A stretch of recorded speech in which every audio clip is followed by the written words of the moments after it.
Oke, ya. Pagi ya, teman-teman yang udah terima kasih buat waktunya. Ya, hari ini saya diizinkan untuk diberi waktu untuk dari Pak Rudi untuk sharing tentang pengalaman saya. Ya, perkenalkan nama saya Hendrik Verguda Perehura. Jadi, senior data scientist di Tokopedia Mas saat ini ya teman-teman ya. Nah, jadi kurang lebih ya teman-teman ya akan saya sharing ya lebih ke arah perjalanan ya. Jadi bukan bukan seperti itu, oh tiba-tiba saya jadi senior data scientist, nggak seperti itu. Tapi eh, kalau dari pengalaman hidup saya itu seperti apa ya jalannya. Oke. Boleh next. Nah, pertama sebenarnya apa ya sebenarnya menjadi eh, apa namanya motivasi utamanya menjadi seorang data scientist ya. Karena waktu di zaman saya, waktu saya kuliah, itu di kuliah di S1 Matematika itu teman-teman, data scientist itu belum ada.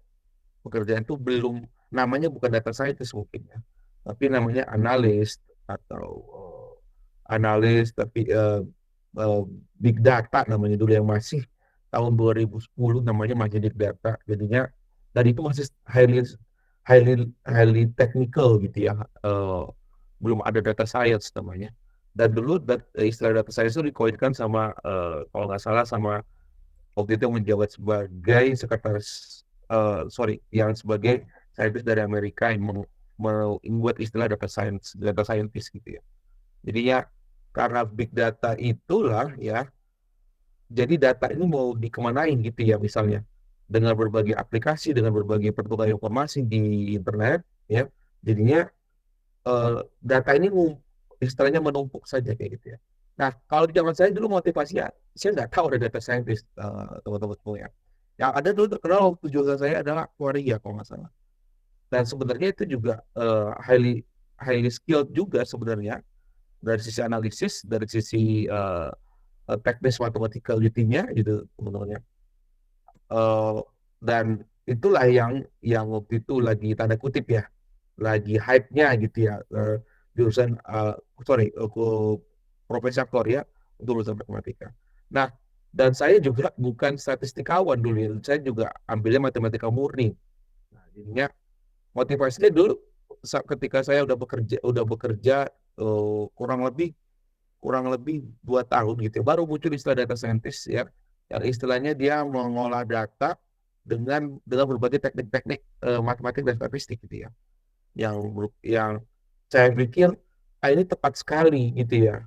Em, karena saya mungkin waktu itu orang yang bekerja di dunia perbankan, orang yang bekerja di dunia eh, industri lah gitu, mereka bilang nggak perlu lah matematika dalam-dalam banget buat apa gitu ya.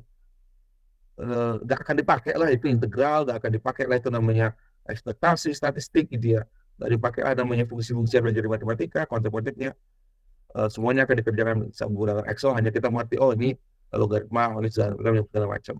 Nah, ketika saya menjadi data scientist itu benar-benar harus mengerti deep dive-nya ke secara technicality science-nya, yang dimana itu saya di-train untuk itu waktu saya memilih matematika murni, tapi di situ ada juga eh, coding ya istilahnya. Gimana kita memanfaatkan komputer, bahasa pemrograman untuk melakukan analisis data gitu ya. Nggak mungkin manual lagi. Kalau saya waktu itu ditanya di kuliah, oh saya menghitung matriks, kali matriks itu secara manual gitu ya. Lalu membuktikan rumus-rumus dan segala macam. Nah, ternyata konsep itu dipakai dalam menganalisis data, membuat kita lebih apa ya, membuat kita lebih antagonis gitu terhadap data, tidak percaya data itu akan menunjukkan diri sendiri tanpa perlu diperbaiki, diproses dan seterusnya. Jadi menurut saya eh, ini cocok sekali. Kenapa? Karena memakai apa yang saya pernah jadi kuliah dan menjadi pekerjaan. Jadinya seperti hobi jadi jatuhnya teman-teman ya. Em, Sehingga apa yang apa yang saya pelajari di kuliah itu tidak sia-sia. Dan by the way dulu eh, saya juga sebelum menjadi data scientist sebagai dosen dulu ya. Dan saya pikir kayaknya menarik kalau saya bisa praktekkan apa yang saya ajarkan, apa yang saya preach gitu ya waktu di kelas, ke arah prakteknya kurang lebih seperti itu. Jadi motivasinya seperti itu ya, karena saya benar-benar bisa mengaplikasikan apa yang saya pelajari di kuliah ke dalam pekerjaan. Dan akhirnya ya saya merasa itu seperti hobi aja gitu ya. Oke, boleh lanjut, Mas Najib, motivasinya itu. Nah, oke, ini hanya background saja ya. Jadi saya waktu itu menjadi data scientist Tokopedia itu tahun 2021 pas 2020 COVID, jadi semuanya WFH. Waktu itu juga eh, saya masih Bluebird. Kemudian Septembernya 2021 saya dapat sebelum September berarti ya, berarti Agustus ya itu dapat tawaran. Nah, S1, S2 matematika ya. Dan eh, jujur aja saya nggak menyarankan teman-teman ya untuk melangkah seperti ini gitu ya. Karena di sini saya pure matematik dan computational. Kenapa? Kenapa pure matematik? Sekarang saya berharap ketika saya ambil lulusan kuliah matematika, saya ambil sarinya banget gitu ya. Eh, Bagaimana sih orang matematika itu berpikir? Dan memang benar-benar kaget waktu itu teman-temannya waktu kuliah matematika itu tidak menghitung. Jadi kalau teman-teman mikir, oh di matematika di apa jurusan matematika itu menghitung itu salah besar. Oh, apakah orang yang suka menghitung masuk matematika cocok? Belum tentu. Ya karena matematik itu lebih ke arah ke passion sebenarnya. Kalau eh, kita nggak kalau kita nggak ada curiosity yang tinggi, hanya cuma menghitung saja, kayaknya sih nggak cocok masuk matematika gitu. Eh Waktu itu saya passionnya kenapa? Bahwa kok bisa ya? Waktu itu saya kalau setiap waktu SMA itu, kenapa ya rumus ini bisa dipakai dan kenapa dia general dipakai gitu? Apa apa kapan suatu rumus ini tidak berlaku lagi? Nah, saya mikir lebih jauh seperti itu. Kalau menggunakan rumus dari kecil kita juga sudah bisa lah ya. Rumus apa Pythagoras contoh. Oh, kalau apa namanya? Sisi yang apa namanya? Sisi-sisi yang lainnya selain hipotenusa, kita bisa menghitung C-nya ya, hipotenusa dengan cara C kuadrat sama dengan A kuadrat tambah B kuadrat. Tapi kenapa? Saya selalu bertanya, kenapa begitu itu dari mana rumusnya? Gitu ya.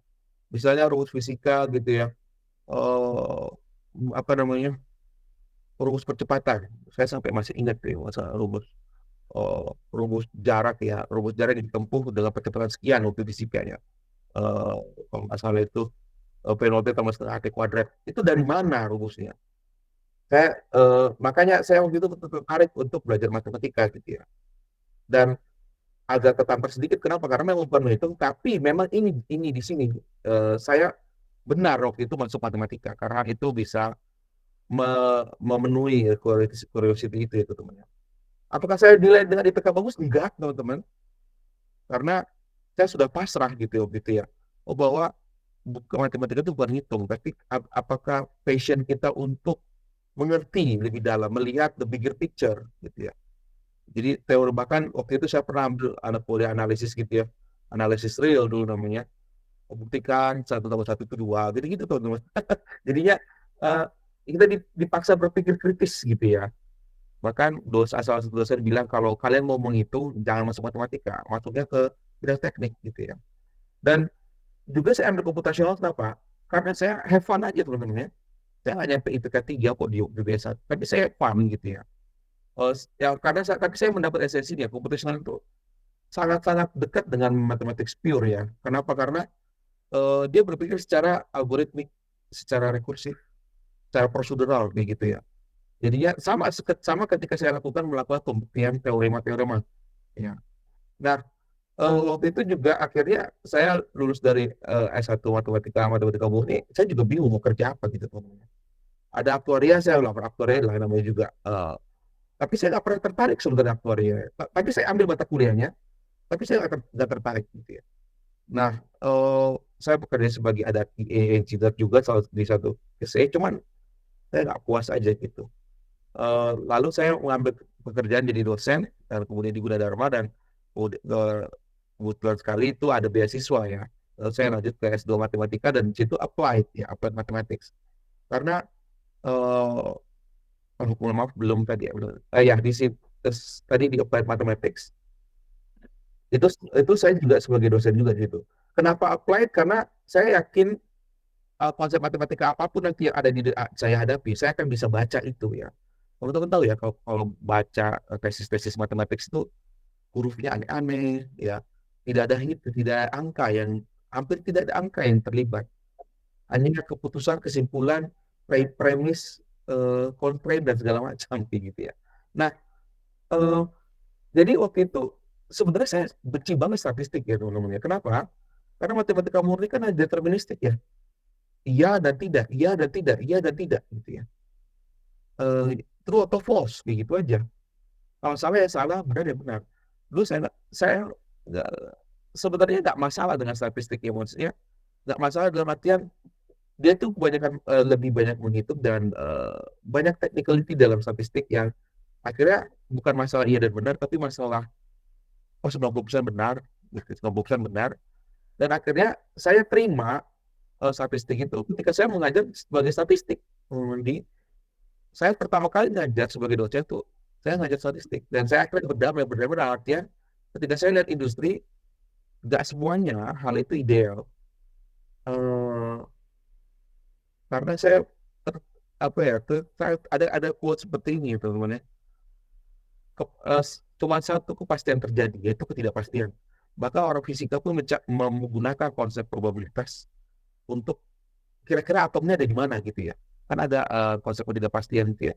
Yang teman-teman mungkin tahu ya, Schrödinger cat gitu ya. Kita akan tahu hasilnya ketika kita benar-benar lihat hasilnya kayak gitu ya. Tapi sampai belum kita lihat hasilnya, kita itu masih segala di dunia probabilitas. Nah, jadinya dan nggak bisa semua kita judge bahwa oh dia 90% benar, 90% salah. Dan itu yang terjadi. Jadinya statistik ini membawa domain deterministik matematika menjadi lebih fleksibel gitu ya. Matematik itu saklek, tapi statistik itu mengajar kita bahwa nggak ada yang pasti gitu ya. Yang ada ketidakpastian kayak gitu. Nah, waktu itu saya mengajar dan saya coba masukin sedikit-sedikit itu ya, karena waktu itu pas zaman saya eh, murid-murid itu gampang untuk misalnya mengabaikan dosen, misalnya mereka main HP dan segala macam. Tapi saya coba memberikan sedikit apa ya prakteknya menggunakan statistik seperti apa supaya mereka lebih tertarik. Saya nggak pernah buka kuliah dengan oh ini buka buka halaman sekian kerjaan ini itu pasti sangat membosankan. Bahkan kalau saya sebagai murid itu pasti membosankan dengan seperti itu. Nah jadi saya coba masukin twist atau seperti cerita yang relate ke kehidupan mereka. Dan saya berpikir oh kalau saya bisa kasih praktek yang lebih dalam lagi ya, mungkin mereka lebih tertarik gitu ya dengan dalam bentuk codingan, dalam bentuk visualisasi dan itu bisa dan itu akhirnya bisa terwujud dengan saya waktu itu ngambil sebagai data analis pertama di startup. Boleh lanjut ke next slide. Ya, jadi waktu di sini saya diterima sebagai data scientist, cuma akhirnya ngerjain semua data.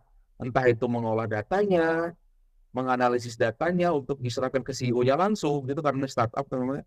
Lalu juga melakukan modeling juga, memprediksi permintaan. Kayaknya saya satu-satunya orang data di situ ya. Dan saya gitu, ya full time dua-duanya gitu. Eh, jadi saya membuat reporting gitu ya langsung ke ya benar menggunakan Google Analytics ya untuk lihat performa aplikasi, berapa demand-nya, berapa yang transaksi terjadi, berapa hailing yang terjadi dan seterusnya. Lalu menggunakan pendekatan-pendekatan statistik untuk smoothing gitu misalnya atau memforecast kira-kira ini akan kemana gitu ya. Nah itu langsung ke CEO-nya teman-teman. Jadi eh, dan sekali lagi ini antara dunia akademia dan dunia industri pendekatannya sangat sangat sangat sangat berbeda ya teman-teman ya. Kita nggak bisa kita nggak bisa sekiranya itu idealis sekali seperti akademisi dalam eh, berselancar di dunia industri itu nggak bisa seidealis di akademisi ya. Ada politik di situ, cuman saya tetap stay true gitu ya. Istilahnya, oh kalau datanya ngomong segini, ya sudah segini gitu ya. Ada yang mencoba, oh itu dibener-benerin aja datanya. Iya, gimana mau dibenerin? Yang sepaham saya itu nggak bisa diapa-apain lagi gitu loh. Ya, entah mungkin katanya di apa, dibener-benerin datanya, dibikin bagus lah, katanya di sugar coating gitu namanya istilahnya.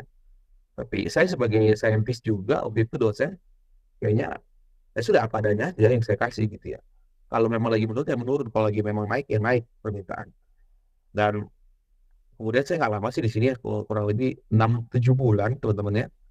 Eh, dan sekali lagi ya, kalau teman-teman ada di dunia akademisi dan lalu switch ke dunia industri, harus siap-siap mentalnya ya. Mentalnya artinya apa? Jangan disamakan gitu loh. Kita nggak bisa terlalu idealis gitu ya. Kadang kita harus ya berpikir gimana caranya menavigasikan idealisme kita ke berbagai orang gitu ya. Karena kita selalu berinteraksi dan seterusnya dan seterusnya. Dan namanya data ya teman-teman ya, di dunia industri saya kaget, namanya dunia data itu pasti jelek ya. Jadi kalau teman-teman expect, oh data yang saya terima akan bagus, itu bohong besar sekali ya teman-teman ya. Misalnya teman-teman pernah nyobain Kaggle gitu ya, oh datanya sudah bagus seperti itu nonsense. Datanya itu ada di database, masih dalam berupa transactional data, OLTP namanya. Lalu tapi kalau lalu kita perlu lagi proses itu menjadi dalam bentuk analytics gitu ya. Dan itu aggregating dan apa namanya, cleaning itu dulu teman-teman. Cleaning, aggregating, lalu missing value-nya banyak gitu ya. Ini kenapa tidak ada kayak gitu ya.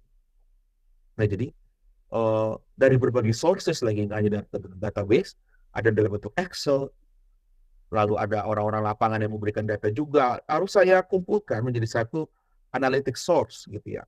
Itu baru, itu 80% saya kerjakan, sisanya itu 20% reporting dan lakukan modeling gitu ya. Karena paling susah di part mengolah datanya teman-teman ya. Jadi eh, validasi datanya ya menggunakan statistik atau fungsi-fungsi matematik dan statistik kayak gitu. Jadinya eh, saya baru paham di situ ya. Ya bayangin sekarang artinya gitu teman ya. Ada resiko bahwa saya ke industri, ada resiko saya nggak ngerti apa-apa, bisa mungkin saya diinjak-injak gitu ya. Cuman kalau nggak begitu kita nggak tahu rasanya kayak gimana. Dan artinya yang penting adalah kita nggak usah bawa perasaan yang namanya pekerjaan gitu ya.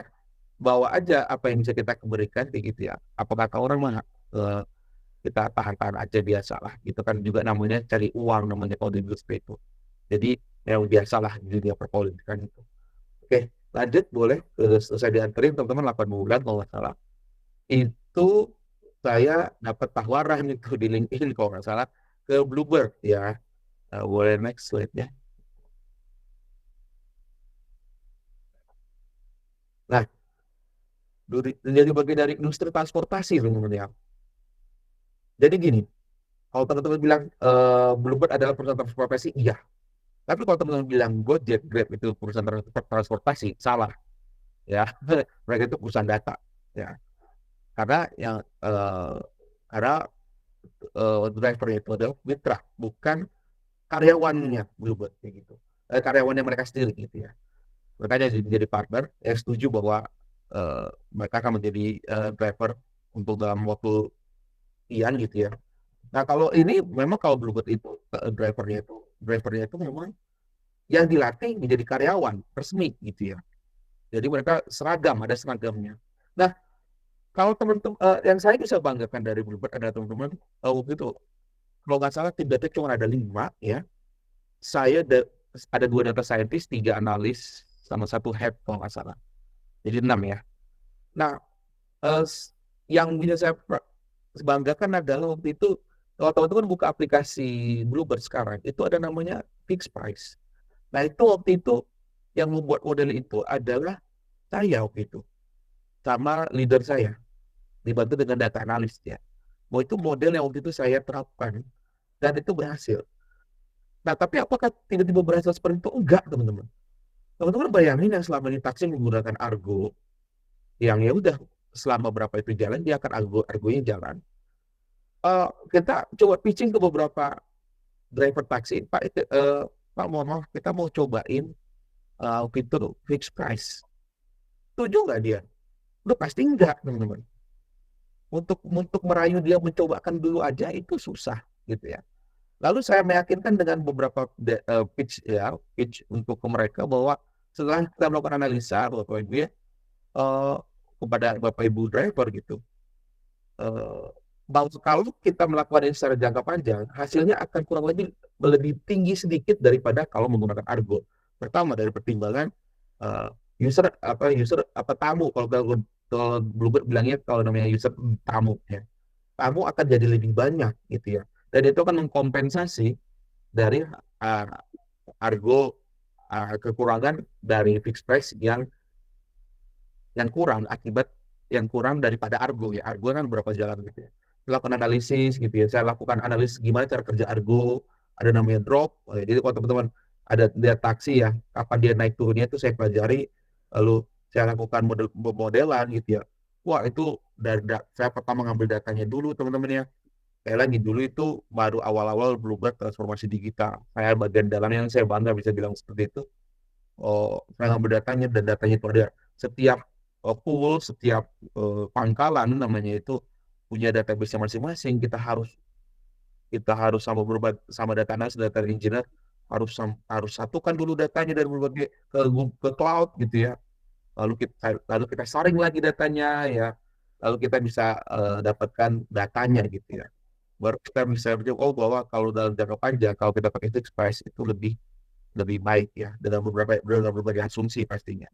Nah, jadi di kota-kota besar, jadi waktu itu pernah ke Bali, pernah ke Surabaya, pernah ke Jakarta, jelas Jakarta ya, ke Medan waktu itu kita coba dan kita pitching beberapa, kita untuk A/B testing, nah ternyata valid gitu ya bahwa kalau memang untuk jangka panjang itu fixed price itu bisa dapat lebih tinggi. Dan kenapa waktu itu dibikin fixed price? Ya jelas-jelas waktu itu gak ada gempuran Gojek dan Grab dulu teman-teman. Ya, lagi hype-hype-nya seperti itu, belum bergelagapan dulu, gimana ini ya, yang tiba-tiba market share-nya itu untuk transportasi umum dan taksi adalah nomor satunya Bluebird, tiba-tiba ada pemain lokal juga Gojek dan Grab, ya Grab dari luar untuk ride hailing gitu ya. Pertama dan belum lagi gempuran diskon dan segala macam benar-benar jatuh sekali waktu itu pendapatan Bluebird. Tapi akhirnya karena Bluebird mainnya long term ya, servisnya tidak dikurangi, lalu kita mencoba masuk ke digital, dan by the way ya, teman-teman sekarang bisa pesan taksi loh di Shopee, ya. Jadi itu uh, apa ya, asal mula Bluebird masuk ke ranah kedua digital, sampai punya aplikasi sendiri. Bisa dipesan di Gojek, bisa pesan di apa namanya di Shopee, bisa di Bank BCA juga malah. Kalau teman-teman ke aplikasi BCA itu bisa pesan taksi kayaknya. Ya. Jadi uh, transformasi digital itu sangat-sangat luar biasa waktu itu di Bluebird ya. Nah, jadi ada fixed price, ada namanya demand prediction ya. Jadi saya petakan. Nah, sekali lagi teman-teman ya, eh, waktu saya mengerjakan fixed price saya harus ngerti ekonomi karena itu tugas data scientist mentranslate masalah ekonomi ke masalah data science. Kemudian yang kedua saya demand prediction untuk Jabodetabek. Saya harus jadi turun ke lapangan lagi ya. Saya seperti seakan-akan taksinya saya sebagai driver yang merasakan kayak gimana caranya memprediksi demand-demand di Jabodetabek.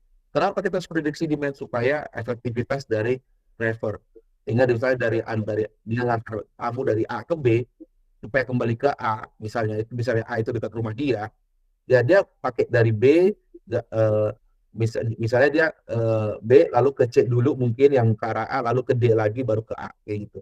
Jadinya kita kasih tahu di mana heat mapnya demand yang tinggi kayak gitu. Jadi lebih efektif. Ya, jadi itu yang kedua, dan banyak sekali waktu itu ongoing data science product. Teman itu yang saya bisa banggakan, dua itu yang digunakan Bluebird. Dan yang satu lagi waktu itu adalah ini apa namanya eh, harga yang berubah-berubah tergantung keadaan. Nah itu sekali lagi itu challenge juga.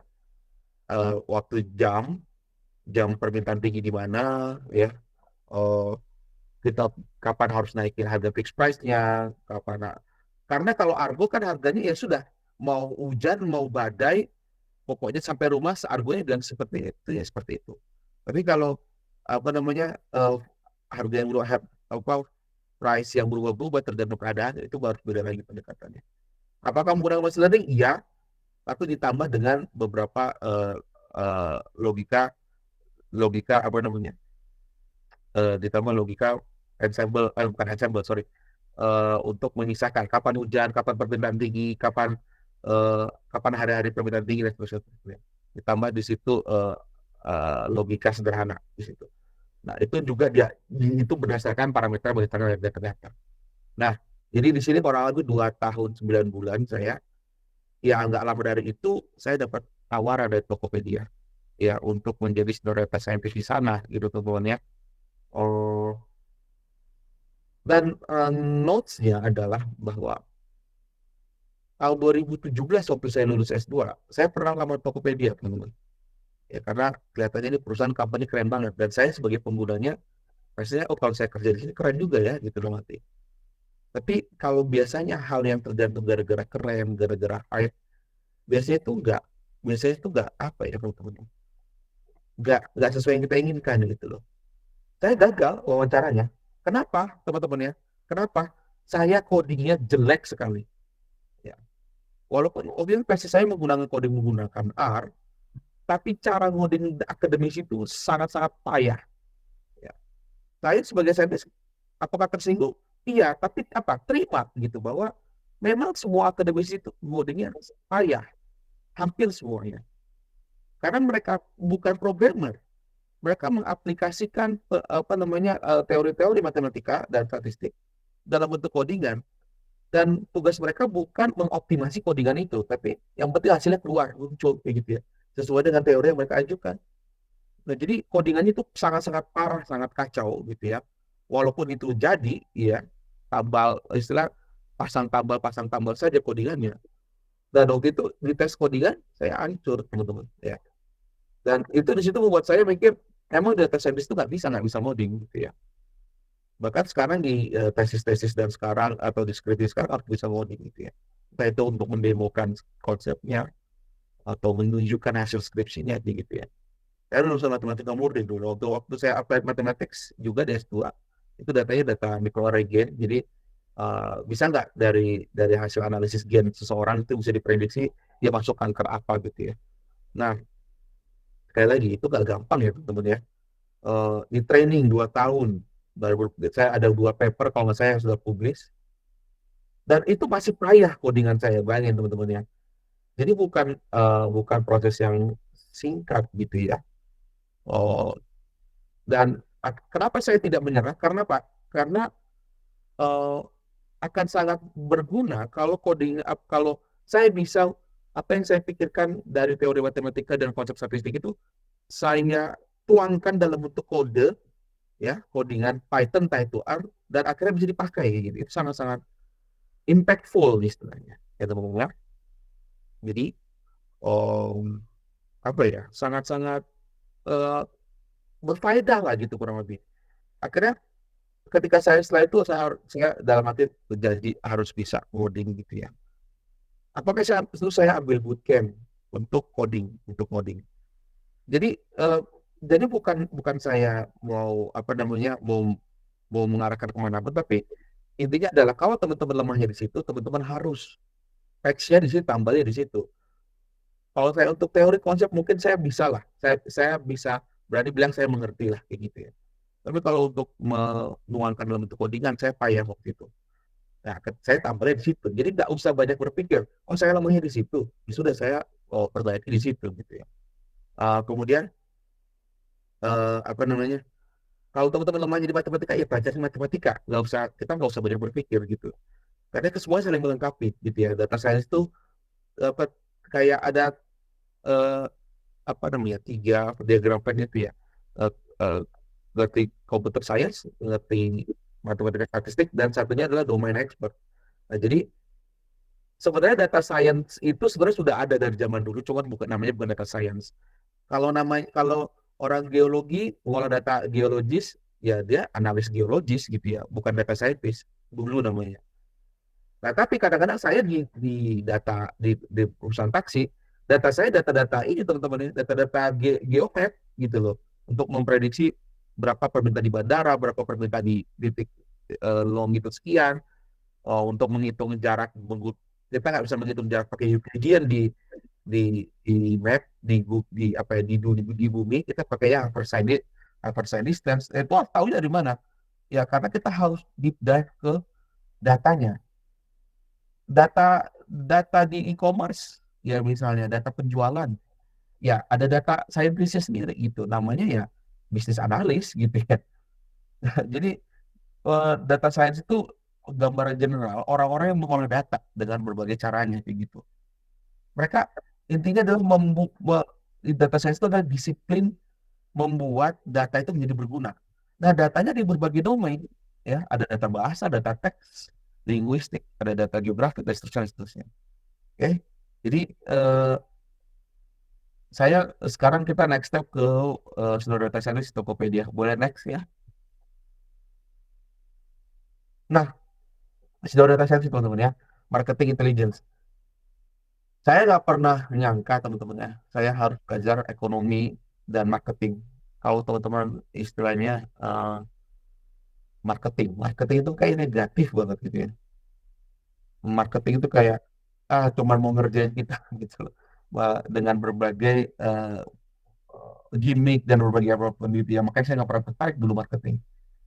Tapi saya di Tokopedia artinya akhirnya masuk ke marketing ya. Data scientist yang stakeholdernya adalah tim marketing. Ya. Khususnya lagi adalah kupon personalisasi. Jadinya kalau teman-teman di Tokopedia itu buka-buka aplikasi terus lalu kuponnya kok berubah-berubah ya, kok kupon saya eh, terus tiba-tiba teman-teman dapat kupon kupon tinggi ya, vouchernya, lalu tiba-tiba kok kuponnya berubah lagi ya jadi lebih rendah. Nah itu algoritma algoritma di balik itu adalah tim saya ya. Saya nggak tahu, jadi mempersonalisasi kupon itu apa melalui tim saya itu ya, jadinya sangat-sangat sophisticated gitu ya dari situ. Apakah hanya saya aja data saya banyak sekali. Kalau teman-teman klik query, klik apa mencari sepatu contohnya. Di situ ada data science juga yang memastikan bahwa yang muncul adalah benar-benar sepatu, bukan barang-barang lain gitu ya.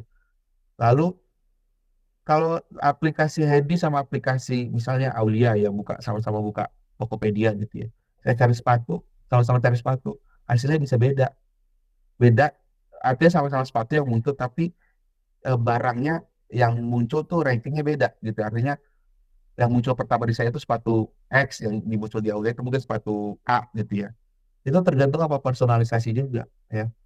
Oh mungkin dilihat dari behavior belanjanya saya, itu saya direkomendasikan sepatu-sepatu yang seperti sekian gitu, di harga sekian, atau di sepatu yang merek apa kayak gitu. Tergantung dari spending behavior yang di Tokopedia contoh kayak gitu. Nah kalau balik lagi ke saya, eh, tadi personalisasi kupon. Jadi teman-teman tahu lah ya, yang namanya perusahaan e-commerce nggak hanya Tokopedia, Shopee, TikTok dan segala macam. Itu kan melakukan marketing melalui promosi gila-gilaan teman-teman ya. Waktu jaya-jayanya waktu itu masih masih hanya perusahaan itu sih membakar-bakar uang. Pertanyaan marketing, eh, oh udah semua aja dikasih kupon yang sama. Oh semuanya kasih 10%, semuanya kasih 5%. Oh kompetitor kasih 8%, saya kasih 10% gitu ya teman-teman. Kompetisinya gitu saja. Tapi tidak ada intelligence di situ. Ya, karena berdasarkan udah saya punya uang, saya punya dana, saya masih punya simpanan uang yang untuk dibakar, saya bakar aja. Nah, sampai akhirnya waktu itu lumayan teh winter ya teman-teman ya. Artinya para investor itu udah menanyakan kapan nih profitnya, gitu ya. Jadi banyak sebenarnya sebelum itu terjadi kami udah persiapkan bahwa bahwa kita tuh nggak bisa begini terus gitu loh. Nggak bisa kita bakar uang terus. Eh, apa namanya? Bisa nggak kita eh, bakar uang lebih kecil, tapi retensi user tetap tetap jalan. Nah, itu teman-teman. Pertanyaan dari marketing. Nah, kami sebagai data scientist harus itu masalah itu marketing problemnya. Nah, sekarang bisa nggak kita translate ke data science problem kayak gitu? Bisa nggak kita translate itu ke masalah mathematics and statistic problem? Nah, setelah kami kulik-kulik itu adalah optimization problem ternyata. Ya. Jadi apakah perlu semuanya dikasih 5%? Ternyata tidak. kayak gitu ya, setelah kami analisis. Kalau saya mau gampang, ya udah, kita bilang, oh mau budgetnya aman, ya udah, jangan dikasih kupon aja semuanya. No, ya. Mereka langsung bilang no, kenapa? Jelas tahu ya behavior orang Indonesia nggak mungkin. Lalu oke, untuk mau validasi kata no itu tadi kami melakukan analisis lebih dalam. Ternyata banyak fakta-fakta yang terkuak dari spending behavior. Di sini adalah proses analisis data, teman-teman. Memvalidasi hipotesis bahwa ada yang ternyata sebanyak 60% itu akan nggak jadi belanja kalau nggak ada kupon. Kan bahaya ya, teman-teman ya. Itu revenue loh, calon revenue. Ada yang spending 2 jam hanya untuk mencari kupon. Itu kan ngeri sekali, teman-teman ya. Fakta yang nggak bisa kita pungkiri bahwa kupon ini sebagai integral part of e-commerce kayak gitu. Itu dari sisi penjual, dari sisi pembeli, dari sisi penjual itu membantu mereka menghabiskan stok-stok barang mereka. Ya. Itu analisis deep dive loh, teman-teman. Itu nggak sembarangan.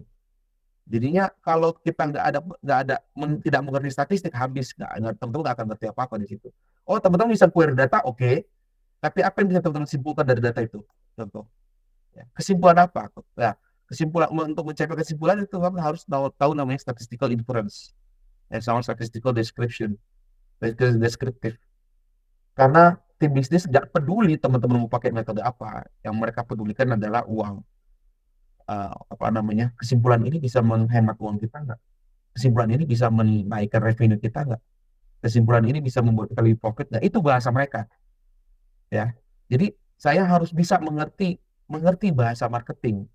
Ketika saya ngomong ke tim marketing, saya nggak boleh tuh ngomong random forest, ngomong neural network, ngomong A/B testing. Mereka tuh nggak ngerti, teman-teman. Nggak terlalu mengerti seperti itu. Yang mereka mengerti adalah, oke, berapa yang bisa dihemat? Oke, berapa pendapatan yang bisa tambahan pendapatan yang bisa kita dapat? Oke, untungnya berapa? Itu bahasa mereka, uang.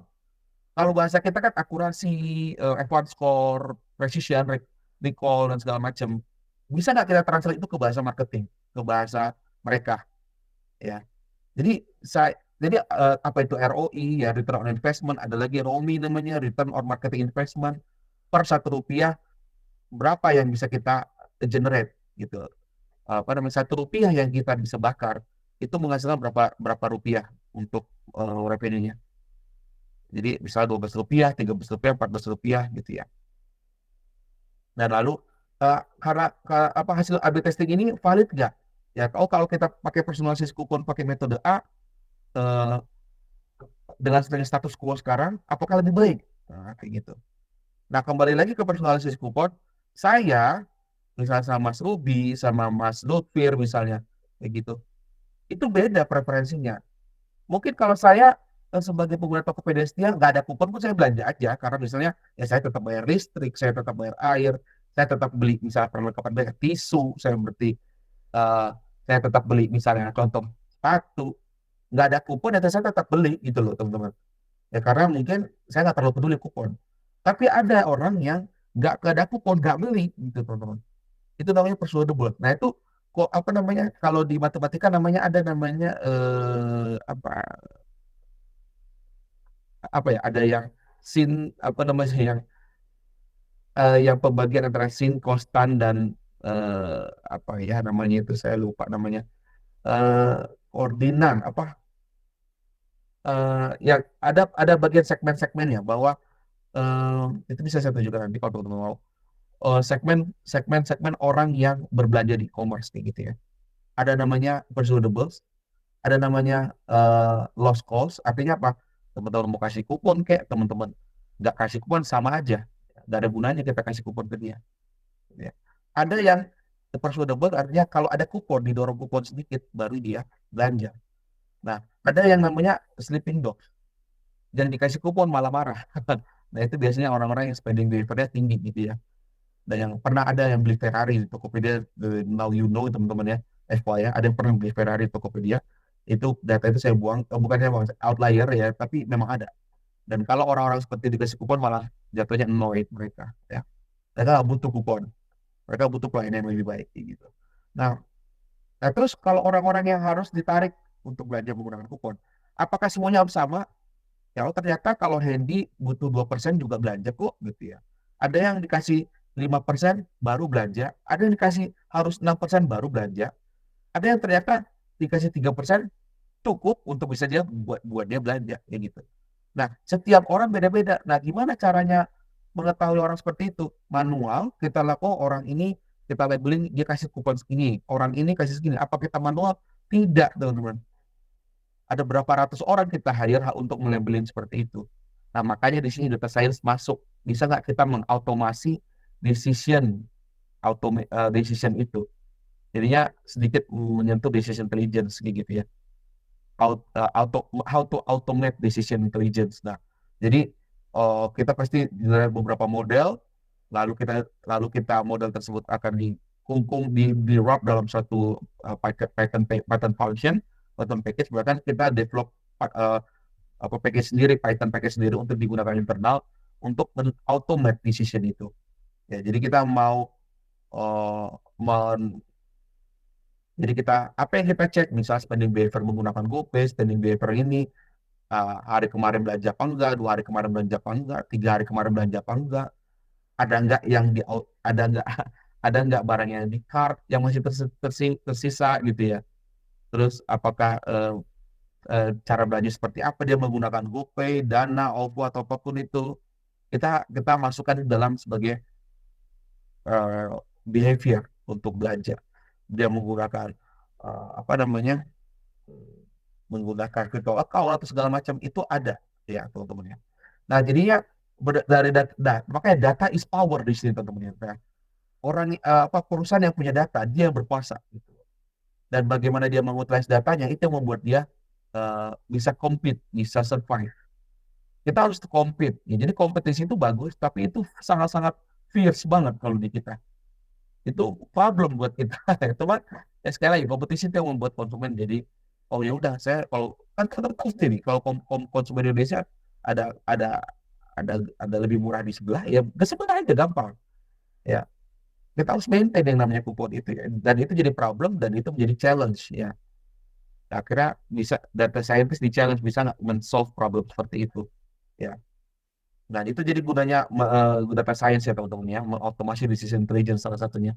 Jadi ya uh, oke, hari ini kita ada promo apa, masukin aja ke mesin kita, model machine learning kita.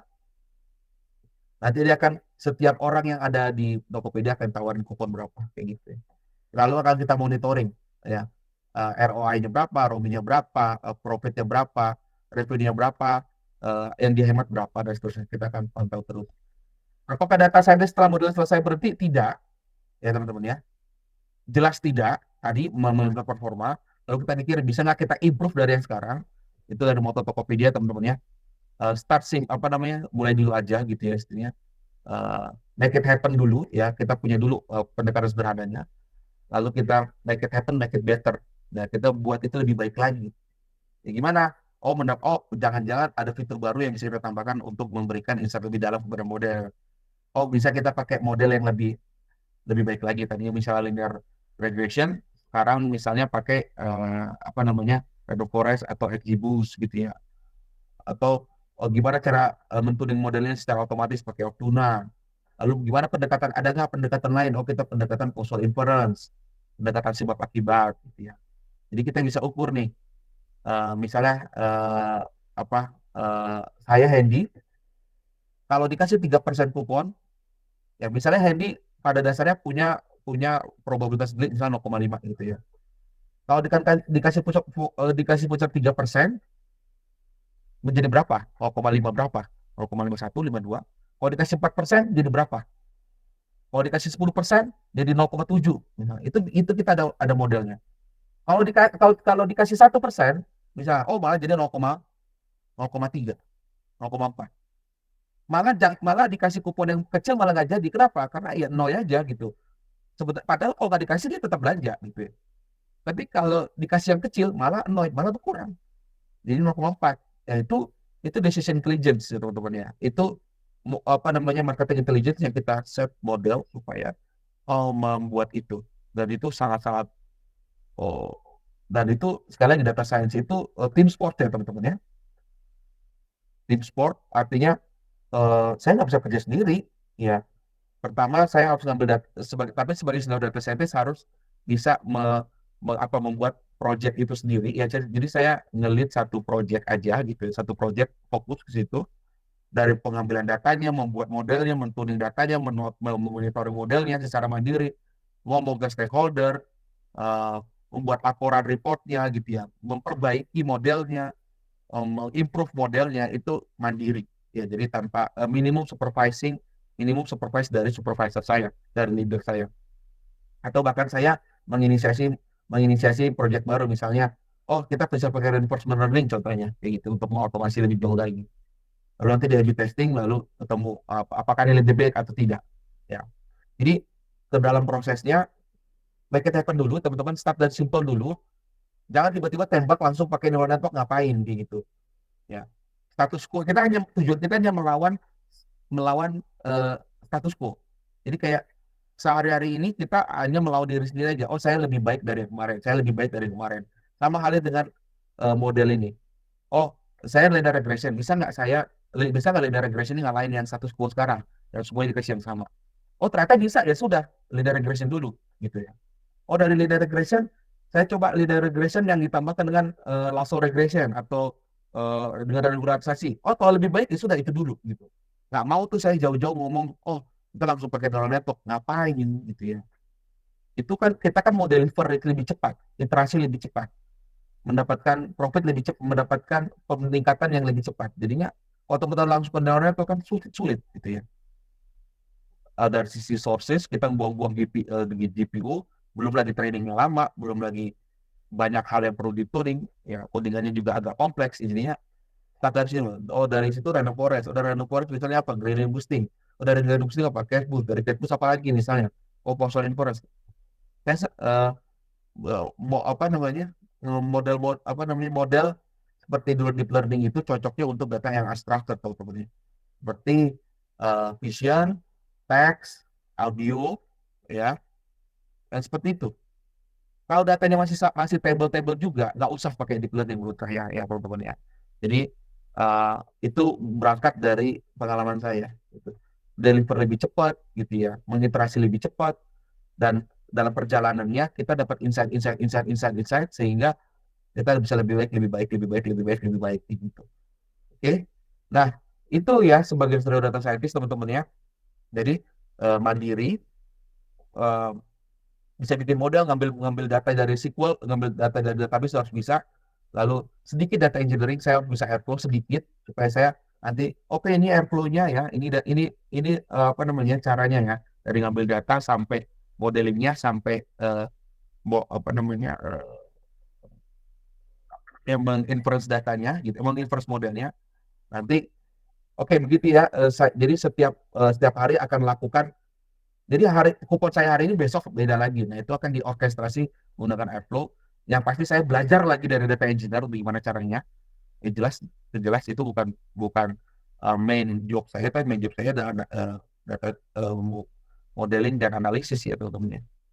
Nah, jadi saya harus ngomong sama database, data engineering untuk memastikan datanya benar ya, flow data pipeline-nya benar, uh, jadwalnya benar dan seterusnya. Lalu nanti di deploy. Nah, itulah enjoyment dari data scientist, teman-teman, ya. Apa yang kita kerjakan itu impact ke jutaan seller, jutaan buyer, puluhan juta malah, ya. Jadi seller senang, ya, buyer senang karena mereka dapat kupon, ya. Seller senang gara-gara apa belanja mereka laku, dan seterusnya dan seterusnya. Jadi tujuan dari data scientist itu memberikan impact ya, teman-teman, ya. Kalau hanya baru sekedar Jupyter Notebook saja, ya, dan seterusnya, modelnya tapi nggak ada yang pakai, itu buat apa gitu ya. Jadi ketika model kita di deploy gitu ya, lalu memberikan impact, dan jelas-jelas Tokopedia dipakai beberapa juta orang, dan itu impact ke market, itu kebanggaan kita, teman-teman, ya. Jadinya dan bagus buat buat pengguna, bagus buat Tokopedia juga. Jadinya bisa nanti suatu saat bisa mencapai profit, dan seterusnya dan seterusnya. Seperti itu, teman-teman, ya. Jadinya eh, data science itu adalah disiplin untuk membuat data itu berguna. Kalau teman-teman pakai Excel, pakai SAS, pakai R, pakai eh, Google Sheets, teman-teman bisa membuat data itu berguna, teman-teman itu data scientist gitu ya.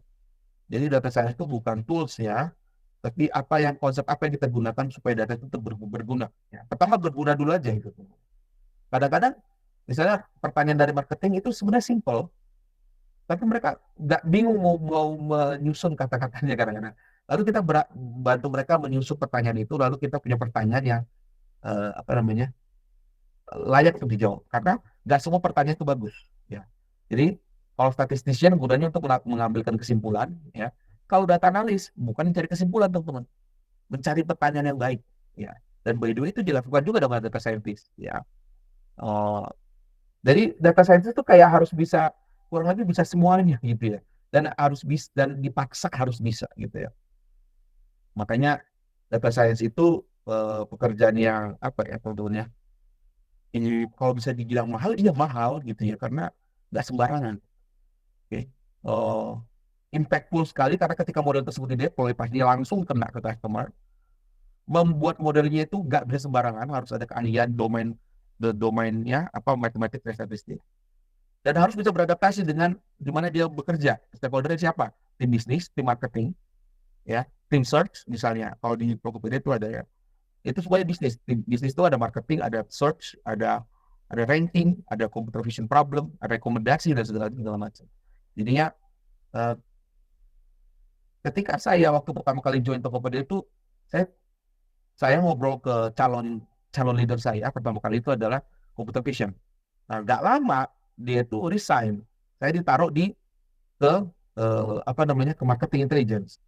Ya, jadinya harus bisa beradaptasi ya. Itulah manusia teman-teman ya, harus bisa beradaptasi. Itu kemampuan super kita dari makhluk lain. Kita bisa beradaptasi dengan cepat. Harus harus bisa.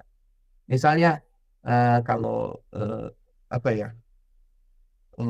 Kita bisa ada musim salju, ada musim badai segala macam. Kita berusaha ya untuk tetap bertahan hidup. Kalau misalnya ada misalnya apa ya teman-teman ya? Makhluk hidup gitu ya. Biasanya tinggal di hutan gitu ya. Dia bisa tempat yang agak gersang lah tuh udah mati aja gitu ya. Nggak usah beradaptasi gitu ya. Ya kalau mau beradaptasi ada namanya evolusi yang lama sekali ya. Kalau manusia waktu dari zaman kita masih di gua itu tinggalnya kalau lagi dingin kita dalam gua kita bisa berpikir gimana cara beradaptasi dan itu sebenarnya survival insting manusia untuk beradaptasi ya tentunya. Dan khususnya kalau data scientist harus bisa berubah beradaptasi dari akademisi, industri, computer vision ke marketing intelligence, dari dunia transportasi ke dunia e-commerce. Nah itu apa bukan adaptasi yang diperlukan ya teman-teman, harus bisa adapt gitu ya. Dan salah satu survival instinct tadi tadi apa? Oh saya lemah di sini, saya harus perbaiki di situ. Saya lemah di sini, saya perbaiki di sini gitu ya. Dan kalau teman-teman nanya, apakah data scientist lulusan matematika? Tidak. Saya punya teman data scientist orang lulusan sastra. Saya punya teman data scientist lulusan geografi. Saya punya data scientist lulusan akuntan. Ya, kenapa data bisa sastra? Karena mereka jago linguistiknya, mereka jago di domain knowledge-nya, mereka di tempatnya di NLP. Ada geografi, ya, mereka jago di data-data geografik ya teman-teman ya, data-data bumi gitu ya. Mereka jago dalam pemetaan dan datanya data geografik. Akuntan, mereka mungkin nggak punya domain knowledge-nya, tapi mereka jago coding biasanya.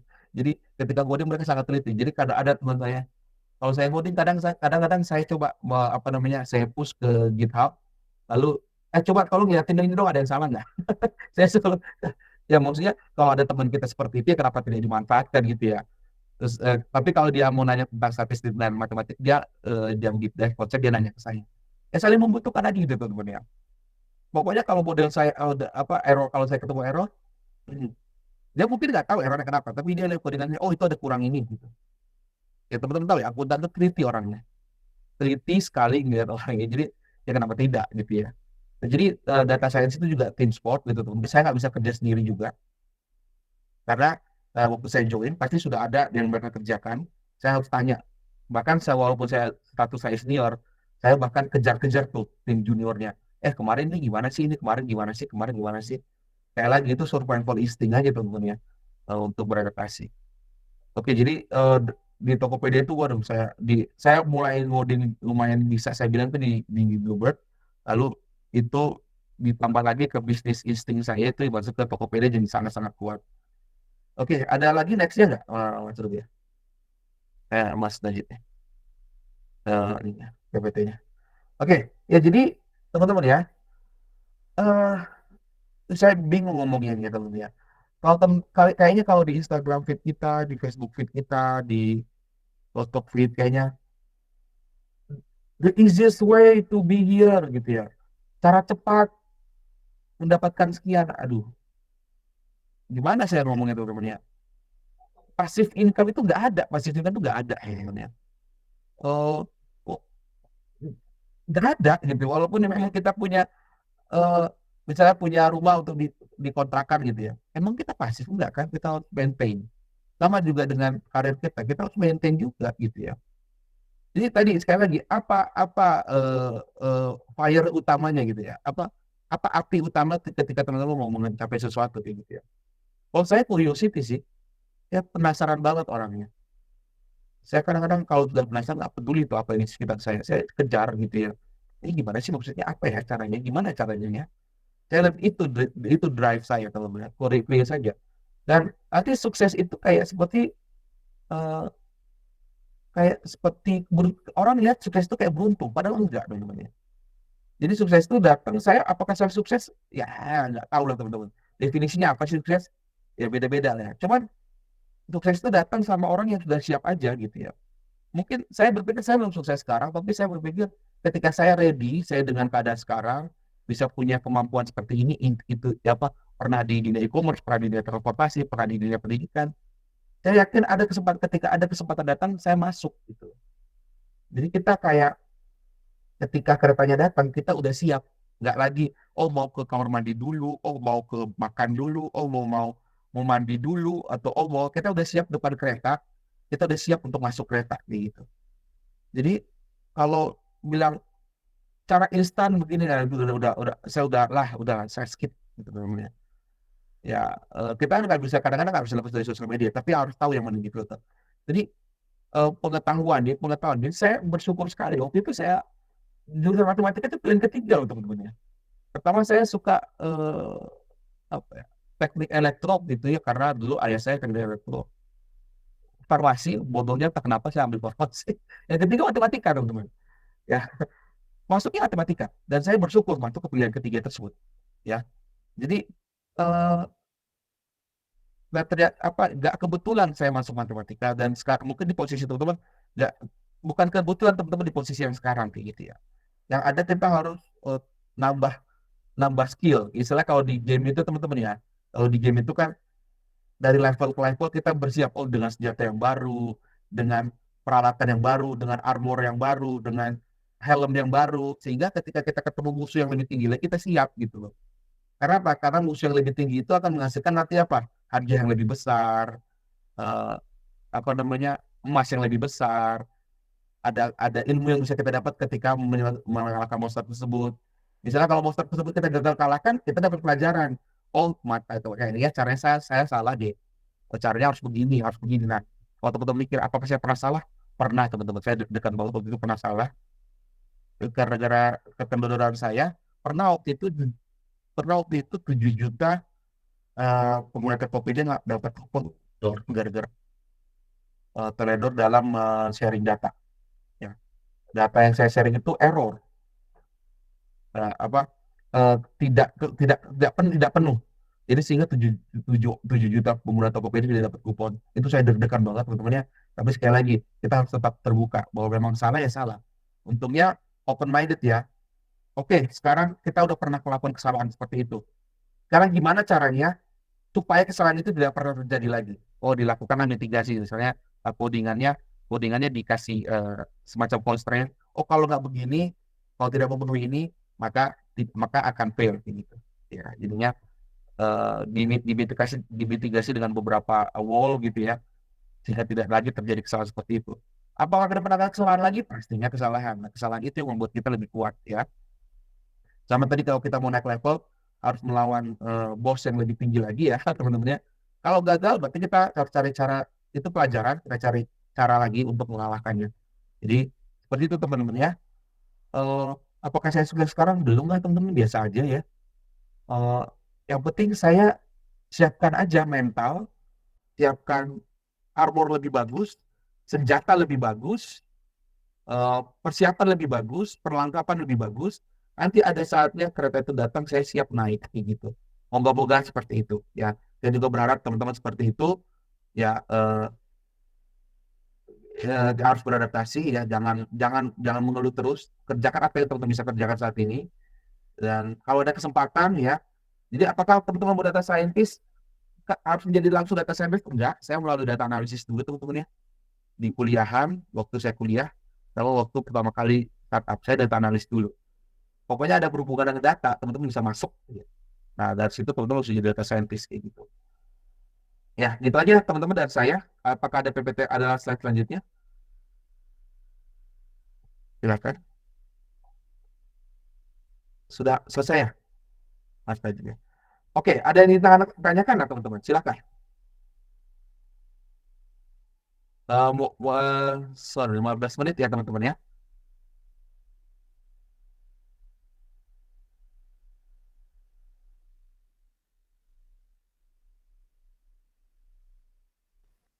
Oke, menurut teman-teman silakan kalau ada pertanyaan, langsung speak up aja.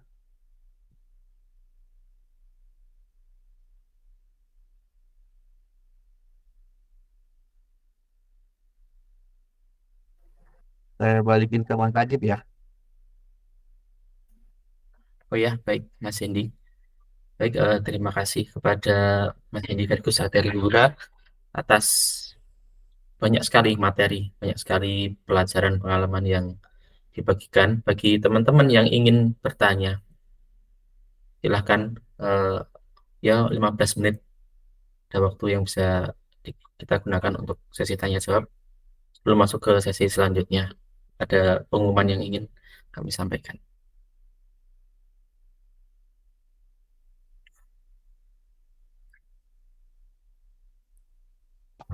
Silakan teman-teman kalau ada di chat juga nggak apa-apa, silakan aja.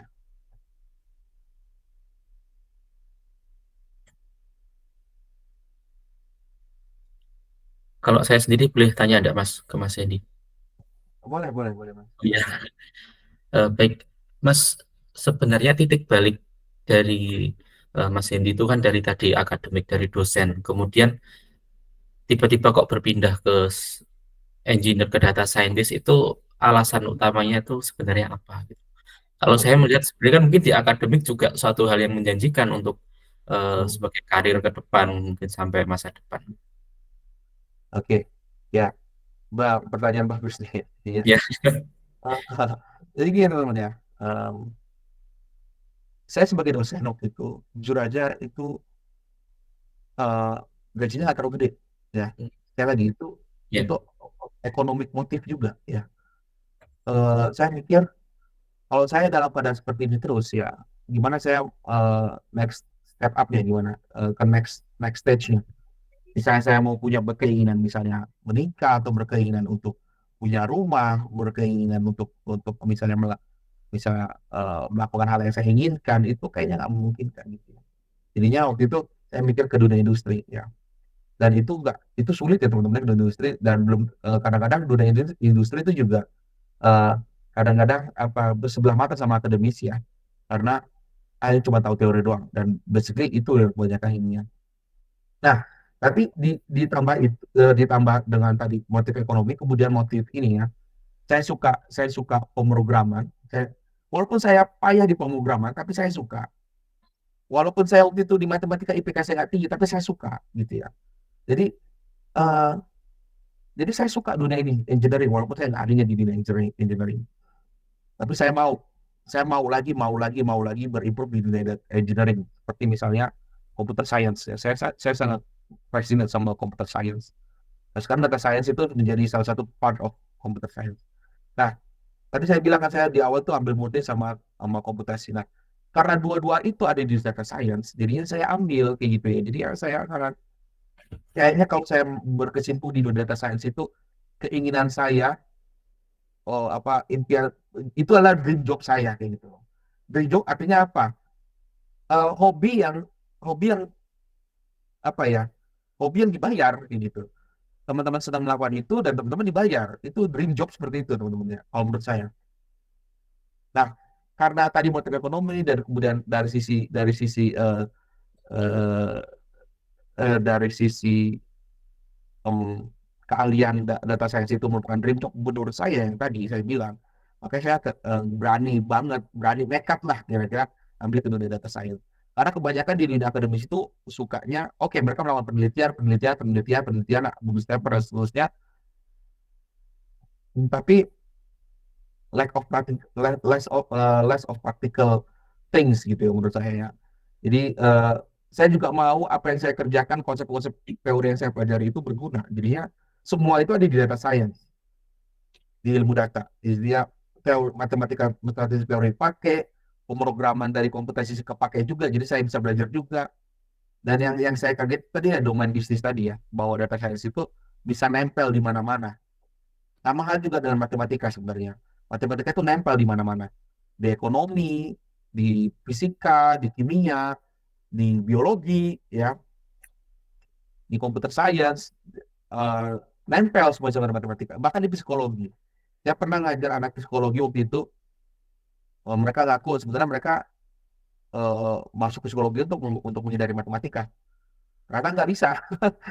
Mereka akhirnya belajar statistik juga. Lucu juga jadinya mereka akhirnya. Kenapa sih Pak kita harus belajar statistik? Ya kalian emang kenapa gitu.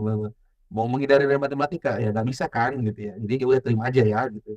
Jadi saya ajarin mereka statistik kayak gitu.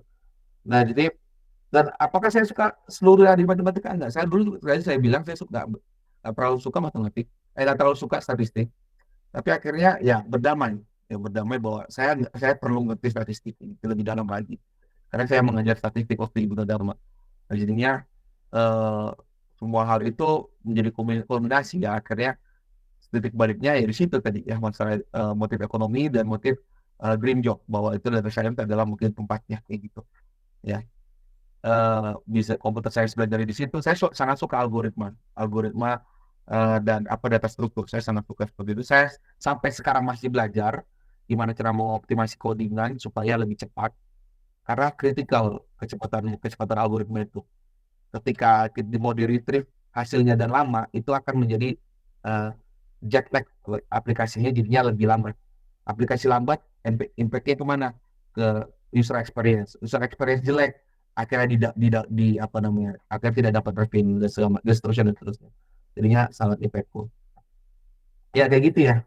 Dan sekali lagi teman-teman ya, kalau teman-teman mau jadi data scientist, uh, dan pekerjaan teman-teman impactful itu data science tempatnya ya langsung menyentuh ke ke usernya kayak gitu langsung menyentuh kenapa karena ketika model kita di deploy artinya aplikasi itu rely ya artinya rely on our model gitu jadinya sehingga uh, ya impactful gitu loh ya sama juga dengan software engineer kalau software engineer codingannya codingannya itu brutal ya apa for ada nested loop seperti itu sangat-sangat jelek sekali impactnya ke aplikasi jelek lambat jadinya nggak ada yang pakai nggak ada data yang tergenerate tidak ada RPD dan seterusnya jadinya hancur kayak gitu nah jadi ya software engineer yang baik itu juga harus mengerti yang namanya kompleksitas algoritma jadinya dan itu dipelajari di matematika diskrit jadinya saya mengerti itu yang saya kurang adalah mengaplikasikan dalam bentuk codingan jadi saya harus lebih kuat di situ jadi artinya all in all ya saya bisa dapat semua data science kayak gitu jadinya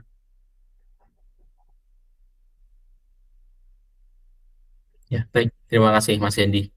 ya. Iya, eh, baik. Mungkin dari teman-teman itu Mas ada yang tanya di Oke ya chat. oke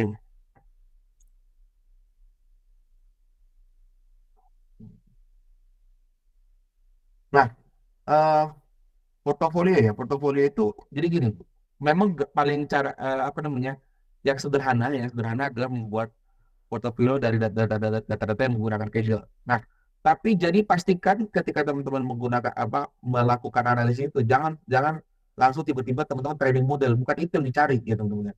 Training model itu the easiest part gitu ya. Yang paling mudah adalah yang paling sulit adalah menjelaskan apa ketika through the project, teman-teman, apa insight-nya dari itu, apa insight-nya dari insight-insight tersebut, eh, apa yang teman-teman lakukan kayak gitu ya. Lalu setelah teman-teman dapat insight, teman-teman lakukan, pakai insight-insight itu untuk membuat model yang sederhana dulu gitu ya. Bandingkan model satu, model 2, model 3, model 4. Jadi nanti jadi ada alasannya kenapa teman-teman menggunakan model tersebut. Lalu misalnya belum lagi teman-teman harus tahu ada data numerical, ada data kategorikal. Data numerical ada dua lagi, data interval, ada data rasio. Data kategorikal ada apa? Ada ordinal, ada nominal. Nah, itu yang dijelaskan di project sehingga itu menjelaskan oh teman-teman sudah ngerti mengolah data itu seperti apa ya. Jadi jangan ketika teman-teman punya model langsung pakai model machine learning. Itu saya langsung ini nggak bagus ini kandidat. Saya pernah interview kayak gitu. Ya. Kalau dari sisi portofolio ya, lalu dipamerkannya via GitHub ya. Kalau saya di LinkedIn saya itu boleh teman-teman lihat, saya nggak punya link GitHub. Karena apa? Karena saya udah ada kerjaannya kayak gitu ya. Jadi yang mau saya pamerkan nggak ada gitu ya. Karena ya pengalaman saya aja yang mau saya pamerkan kayak gitu. Eh, Nanti kalau saya ada waktu kosong baru saya bikin portfolio. Tapi kalau teman-teman mau bikin portfolio tadi ya, jelaskan apa yang tuh thinking prosesnya. Kalau teman-teman juga software engineer tuh, kalau lagi interview, bukan jawabannya sebenarnya yang dicari sama yang menanyakan interviewernya, thought prosesnya gitu. Bukan tiba-tiba oh saya langsung coding gini-gini nggak. Ditanya ada apa asumsinya apa, constraint-nya apa, apakah datanya eh, misalnya integer semua. Nah itu kalau software engineer, kalau data scientist, teman-teman harus pertanyakan datanya. Datanya ada pertama apa, missing value ada nggak, gitu ya. Distribusinya seperti apa? Kalau distribusinya menceng kiri harus diapain, ya. Eh, Kapan harus normalisasi, kapan harus standarisasi. Nah itu dijelaskan di portofolio itu yang menunjukkan teman-teman stand out dari yang lain bahwa oh you know your stuff gitu, kamu tahu tentang data gitu ya. Lalu ditambah dengan visualisasi karena visualisasi adalah salah satu-satunya cara ya untuk mendeskripsikan data kita ke orang awam, ke tim bisnis ya. Bukan ke saya. Kalau misalnya Sylvia mau Kak Hedi coba cek portofolio saya. Kalau nggak ada visualisasi saya langsung malas saya lihatnya. Kenapa? Saya kan nggak punya waktu banyak. Apa ini yang mau Sylvia tunjukkan dari data ini? Redistribusinya kah?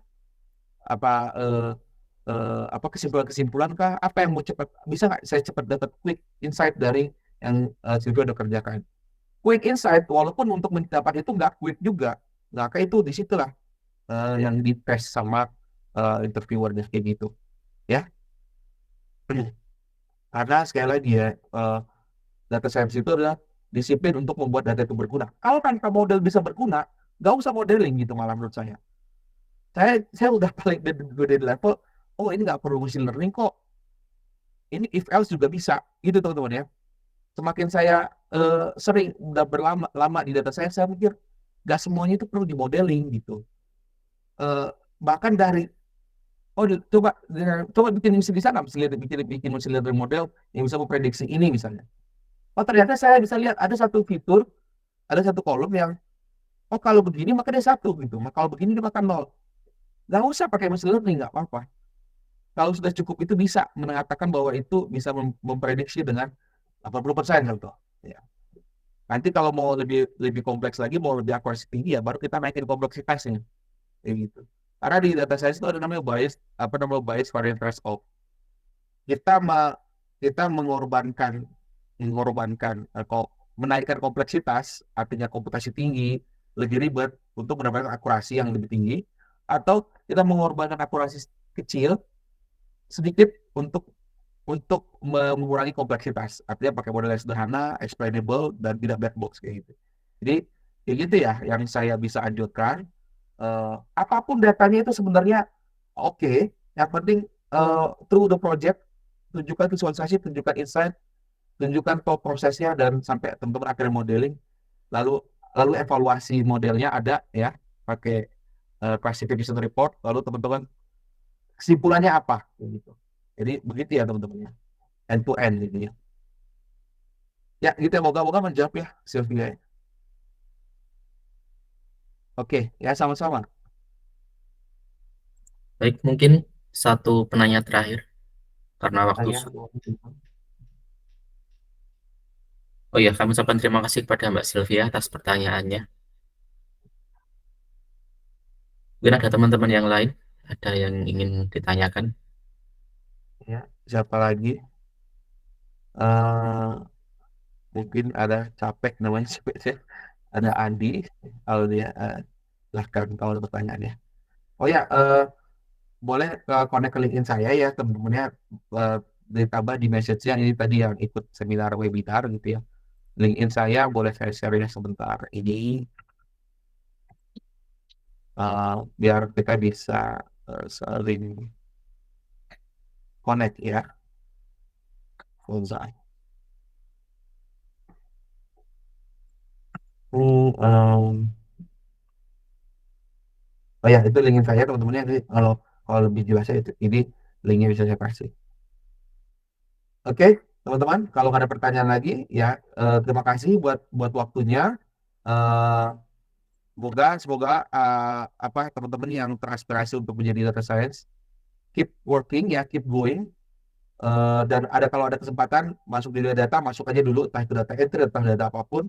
Tunjukkan teman-teman bisa lebih dari itu kayak gitu. Oke, saya balikin lagi ke Mas Tajid ya. Oh ya, baik, terima kasih Mas Hendy Vergus Ateriura atas materi yang disampaikan.